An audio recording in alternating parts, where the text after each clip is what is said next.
Buenos días, buenas tardes o buenas noches de nuevo.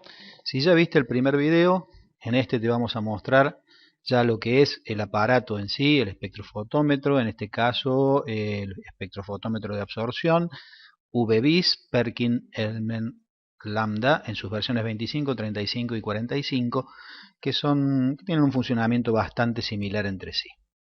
Eh, para que vayas completando, siempre te vamos a ir dejando preguntas en amarillo que sería conveniente que te detengas en el video y vayas contestando antes de continuar viéndolo. Para cualquier eventualidad, para que puedas completar información, ahí te dejamos una dirección, un link en donde vas a encontrar todo el manual completo del aparato en castellano. Vamos a ver cómo funciona esto. Veamos la vista general. Este es, como habrás visto allí, está conectado a una PC. Este es el aparato, el espectrofotómetro. Tiene por esta zona, vamos a ver luego que están las lámparas de emisión del espectro. Aquí tenemos una fuente de alimentación. Por aquí afuera podés a este costado, en este lateral, vas a ver todas las conexiones externas, que son las que van a la computadora y otros elementos que se pueden conectar. Y vas a ver también el espacio, ese espacio de cubetas. Aquí es que es el único que digamos que en realidad el operador abre cuando tiene que trabajar. Si lo vemos, si sacamos la tapa, aquí vamos a ver entonces, aquí tenés el espacio para las fuentes de radiación, que son dos lámparas, ya lo vamos a ver, un espejo, todo en esta parte negra está todo el sistema óptico, que ya lo vamos a ir viendo. Este es el espacio para colocar las cubetas de prueba y de muestra, la de referencia y la de muestra. En esta parte tenemos todo lo que tiene que ver con los sensores ópticos, ¿sí? Y toda esta parte es la parte electrónica del procesamiento de datos que manda los datos a la computadora, ¿sí? El circuito completo, si recuerdas lo que habíamos estado viendo en el video anterior, este es un espectrofotómetro de doble haz. Entonces te vas a encontrar con, por un lado, dos lámparas, una lámpara halógena y una lámpara de deuterio. Estas son dos tipos de lámparas justamente, está preparado para cubrir todo el espectro en el que tenemos que ensayar las muestras. Esas lámparas van a enviar su haz al espejo M2, después de ese espejo van a pasar por un primer filtro y una primera ranura que va a concentrar el haz sobre este monocromador, que va a dividir ese haz en su espectro, digamos, en las distintas longitudes de onda. Con esta ranura vamos a filtrar una de esas distintas longitudes de onda y luego, como habíamos visto en el caso anterior, vamos a ir a un espejo que va a dividir ese haz en dos haces exactamente iguales, uno de los cuales va a pasar por la cubeta de referencia, otro de los cuales va a pasar por la cubeta de prueba y ambos van a ir a un detector que va a medir la intensidad del espectro, digamos que ha atravesado ambas, y vamos entonces con esas dos mediciones vamos a poder eliminar el error introducido por la cubeta y obtener el valor de la absorbancia de la sustancia. Vamos a ver parte por parte entonces. Aquí puedes ver por un lado la lámpara halógena. Este es el espacio donde van colocadas las dos lámparas, las fuentes de irradiación. Aquí tenés por un lado la lámpara halógena, aquí tenés por otro lado la lámpara de deuterio. No están iluminando simultáneamente. Cuando trabaja la lámpara halógena, su espectro pasa a través de esta ranura, se impacta en este espejo y sale por esta ventana para impactar sobre este espejo para luego ir al primer filtro. Cuando va a trabajar la lámpara de deuterio, se levanta este espejo, bloquea la luz o el espectro que emite la lámpara halógena y permite el paso directamente de la lámpara de deuterio, del espectro de la lámpara de deuterio, directamente a través de esta ventana al espejo. Es decir que aquí ya hay una primera selección de espectro, dependiendo si está trabajando la lámpara halógena o la lámpara de deuterio. Aquí te dejamos la primera pregunta. Entonces, ¿cuál es el espectro de radiación de cada lámpara?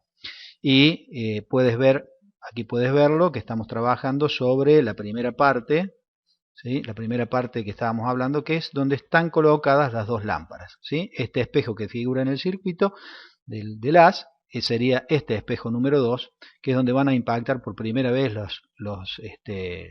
luz o los espectros de las lámparas para luego ir a un primer filtro. Vamos a al siguiente paso. Fíjate, entonces te decíamos que una vez que ha salido, ya sea la luz de la lámpara de deuterio o la halógena, ha salido de este receptáculo donde están ubicadas las dos lámparas, impacta sobre el primer espejo o el espejo número 2 y se dirige hacia un filtro de rueda, y luego, una vez atravesado el filtro de rueda, a una ranura. Fíjate que este filtro, evidentemente, a medida que vayamos queriendo seleccionar distintas partes del espectro, esto irá girando, ¿sí? Y me irá permitiendo pasar por la ranura una parte del espectro. Es decir, que aquí ya estamos filtrando, tuvimos una primera selección del espectro de acuerdo a la lámpara que estaba en funcionamiento. Aquí ya tenemos una segunda selección de lo que es el espectro, haciéndolo a través de este filtro, ¿verdad? Todo esto, por supuesto, va funcionando de manera sincronizada dentro del equipo. Vamos a continuar. ¿Te acuerdas? Aquí tienes lo que era el circuito completo. Estamos hablando entonces de este filtro y la primera ranura, que sería este filtro y esta primera ranura. ¿De acuerdo? Sigamos. Veamos qué pasa cuando sale del filtro y de la ranura. Al salir del filtro y la ranura, ingresa a donde está el monocromador. Toda esta parte, digamos, este primer filtro y la ranura que ya habíamos dicho, están fuera de todo ese receptáculo negro que habíamos visto cuando estábamos mirando el aparato completo. Entonces el haz atraviesa la primera ranura, ya ha atravesado un primer filtro, impacta en el monocromador y se va a dirigir a los siguientes espejos. Fíjate que acá estamos entonces en esta parte, este es el monocromador, ya impactado acá, va a pasar por una siguiente ranura y va a impactar en otro espejo. Ahora, ¿qué función cumple el monocromador en este aparato? Te lo dejamos para que vos lo vayas contestando. Una vez que salió el haz ya del monocromador, si recuerdas lo que vimos en el video anterior, te vas a recordar entonces para qué servía este monocromador. Una vez que salió, va a atravesar esta ranura, no te vamos a decir para qué sirve, después vas a tener que investigarlo vos, pero si volves al video anterior seguramente te vas a dar cuenta. Va a impactar en esa ranura entonces, la ranura 2, luego va a venir a un espejo, este espejo que es un espejo esférico, de ahí se va a dividir en dos el haz. Una parte del haz va a pasar a este espejo y va a ingresar por esta lente, y otra parte del haz va a pegar en este espejo y va a pasar por esta lente. Aquí se están produciendo los dos haces de lo que te habíamos hablado antes, que habíamos dicho que este era un tipo de espectrofotómetro de doble haz. Estamos en esta parte del circuito. Aquí tienes la ranura, que sería esta. Aquí tienes el primer espejo donde impacta, que es el espejo esférico, sería este.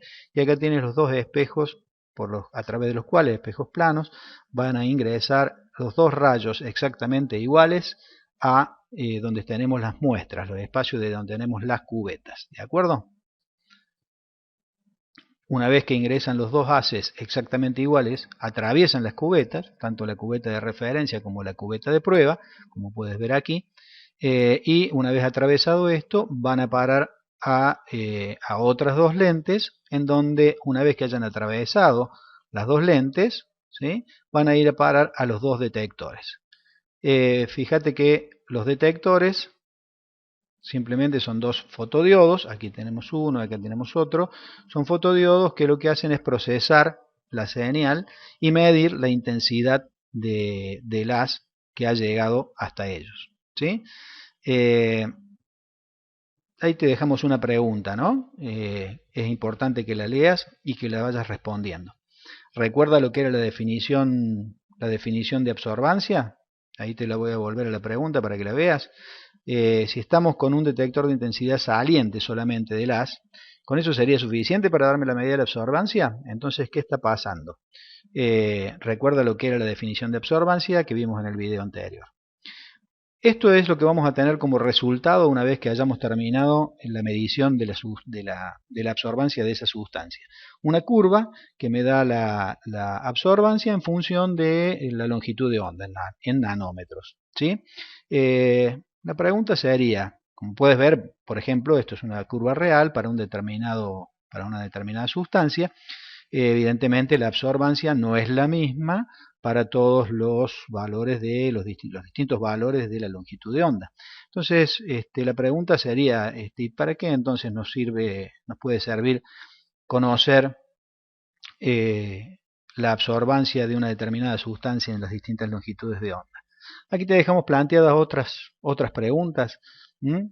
Para que vayas respondiendo y recuerda, seguramente todo esto lo vamos a trabajar cuando vayas a clase, y recuerda que el manual completo de este aparato se encuentra en ese link que te estamos dejando en este video. Buenos días, buenas tardes o buenas noches, dependiendo de cómo ustedes estén viendo este video. Vamos a hablar hoy de espectrofotometría y del funcionamiento de un espectrofotómetro.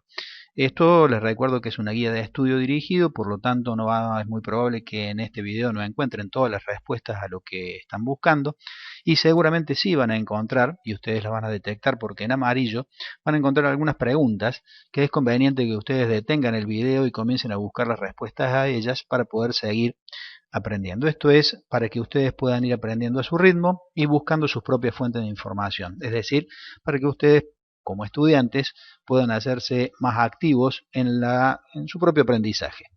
Vamos a ver algunos conceptos previos de lo que es la espectrometría.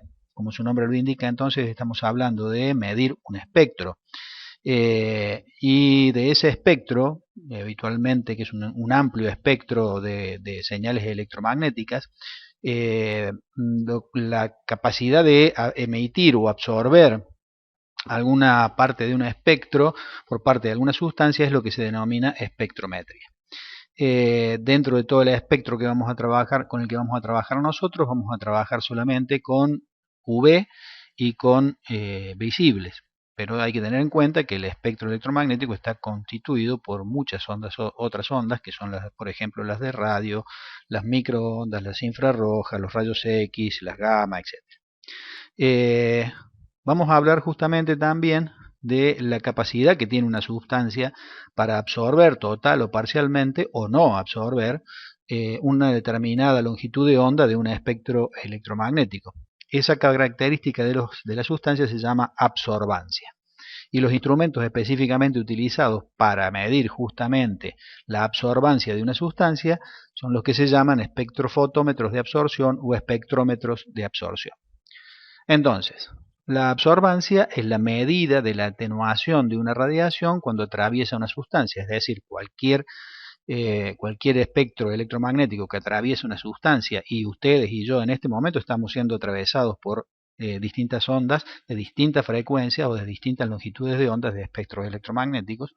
Cualquier sustancia, entonces digo, permite que el espectro electromagnético lo atraviese o puede absorber parte de ese espectro electromagnético. Entonces, la absorbancia, que es la capacidad justamente de absorber una determinada longitud de onda por parte de una sustancia, es lo que se define como el logaritmo del cociente entre la intensidad saliente y la intensidad entrante a ese cuerpo o a esa sustancia. Ahí tenemos un pequeño gráfico que nos muestra un poco lo que es el espectro, ¿sí? Tenemos aquí el espectro visible, si nos vamos hacia la derecha tenemos el espectro, lo que sería el infrarrojo, y si nos vamos hacia la izquierda tenemos el ultravioleta. Y si ustedes se fijan, estamos definiendo el espectro por su longitud de onda en nanómetros, ¿de acuerdo? Aquí te dejamos un par de preguntas. ¿Cuál es la unidad de medida de la intensidad de una radiación? O sea, ¿en qué se mide la intensidad de radiación de un espectro? ¿Y cuál es la unidad de medida de la absorbancia de una sustancia? Te la dejamos para que vos vayas pensando. Sigamos. Vamos a ver un par de preguntas más. Supongamos que podemos medir entonces la absorbancia de una sustancia. La pregunta sería, ¿para qué nos puede servir conocer esa absorbancia? Y la otra pregunta podría ser, entonces, ¿cómo hacemos para conocer la absorbancia de una muestra para cada longitud de onda? Recordemos que las distintas sustancias no necesariamente van a absorber todas las longitudes de onda por igual, sino que puede que absorban algunas longitudes de onda más que otras. El proceso, entonces, para medir la absorbancia de una determinada sustancia, en la mayoría de los instrumentos de medición tiene esta estructura general. tenemos una fuente de radiación, aquí decimos fuente de luz, pero en realidad es una fuente de radiación electromagnética. Tenemos algo que concentra eso para que eso impacte sobre lo que llamamos un monocromador.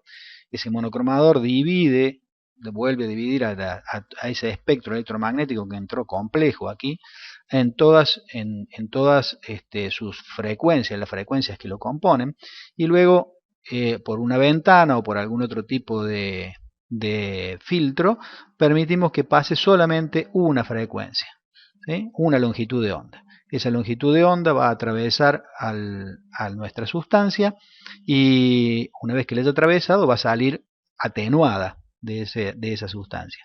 Luego tenemos un detector que en una pantalla digital me va a mostrar esa intensidad de la radiación de una determinada longitud de onda que ha atravesado la sustancia. Sigamos. Entonces, el material de la cubeta, fíjate que si nosotros vamos a utilizar este procedimiento, evidentemente a nuestra solución, a nuestra sustancia, la tenemos que poner en una cubeta. La pregunta sería, al colocar esa sustancia en una cubeta, el material de la cubeta, ¿no introduciría algún tipo de error en la medición? ¿Qué podríamos hacer al respecto? Dejamos que vayas pensando. Estos son los tipos de cubeta que vas a encontrar para los instrumentos, los espectrofotómetros y particularmente el espectrofotómetro Perkin-Elmer-Lambda que vamos a ver en un próximo video. La pregunta entonces queda planteada.